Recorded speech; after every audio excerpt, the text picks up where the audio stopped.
After 70 years in a foreign land, a decree echoed through the hearts of the exiles. It was a call from King Cyrus of Persia, a promise spoken by the prophet Jeremiah long ago. A stirring begun a deep, holy unrest. God moved the spirits of the priests, the Levites, and the heads of families. A people, once scattered and broken, began to rise. From the sprawling cities of Babylon, Tegat-Tered, their faces turned toward a home most had never seen. They packed their belongings, not as captives, but as pilgrims.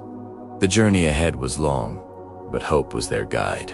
This was the return to Judah and Jerusalem, a journey from captivity to a divine calling. The road home stretched for hundreds of miles, a ribbon of dust winding through vast plains and over rugged hills. A great caravan moved as one body, a river of people flowing back to its source. The leaders, men like Zerubbabel, Jeshua, and Nehemiah, organized the procession, their voices steady and reassuring. Scribes walked among the families, carefully recording each household, each lineage. Every name mattered.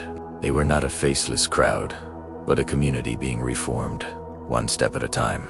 The sun beat down. The nights were cold, but they carried more than just their possessions. They carried the memory of God's promise and the hope of a restored future. Hands gripped the ropes of laden donkeys. Elders clutched ancient scrolls, and children, born in exile, took their first steps toward the promised land. As they traveled, the identity of the people began to re-emerge, not just as families, but as a nation consecrated to God. At encampments along the way, the roles of service were being restored. In the flickering firelight, priests could be seen poring over sacred texts, reacquainting themselves with the laws of worship. The Levites, set apart for holy duties, prepared themselves for the work that awaited at the temple. Nearby, musicians carefully unwrapped their lyres and cymbals, their fingers tracing melodies of praise that had been quieted for too long. Gatekeepers discussed their future posts, planning for order and sanctity. And the temple servants, descendants of those dedicated to the house of the Lord, stood ready, their purpose renewed. An entire system of worship and order was traveling with the people, ready to be established once more in Jerusalem. The journey was also a time of accounting. To rebuild a nation, every person had to be counted, their heritage affirmed. At a scribe's table, families presented their records, tracing their lineage back to the tribes of Israel. For most, the verification was swift, a nod from the scribe and a mark in the ledger.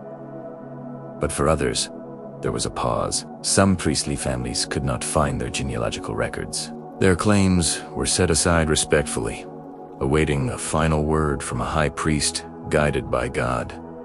Yet, this process did not divide them. Standing together on a ridge overlooking the plains, the sheer number of them was breathtaking. The whole assembly was more than 42,000 strong, along with thousands of servants and hundreds of male and female singers. Even their animals were counted: horses, mules, camels, and donkeys all.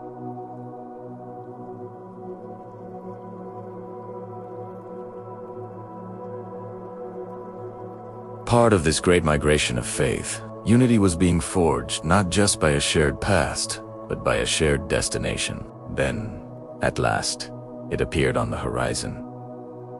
Jerusalem, the pace of the caravan slowed. A hush fell over the crowd as they gazed upon the city of their ancestors, but joy was mixed with sorrow. The walls were broken, the gates burned. This was the holy city, but it was in ruins. Stepping onto the rubble-strewn ground, many removed their head coverings in reverence and grief. Yet they did not despair.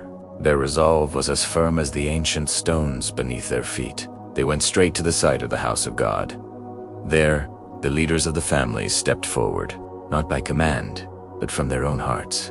They gave free will offerings for the work ahead. According to their ability, they presented gold, silver, and priestly garments. This generosity was the true foundation, the first act of rebuilding not a temple of stone, but a temple of willing hearts. From Jerusalem, the families dispersed. They settled in the towns of their forefathers: Bethel, Ai, Bethlehem, and across the lands of Judah and Benjamin. The priests and Levites went to their allotted cities, ready to serve the people. a quiet but profound restoration began. Lamps were lit in homes that had been dark for decades. Wells were reopened, bringing forth fresh water. The soft notes of a lyre could be heard as a musician tested its strings, preparing for the day when songs of worship would fill the air once more. In Jerusalem, on the Temple Mount, the work was just beginning. A ledger of names was closed. The people were in their places. Tools and stones lay ready. As dusk settled over the hills, a nation brought home by the hand of God, prepared to build again. If this story moved you, please consider subscribing for more cinematic scripture storytelling.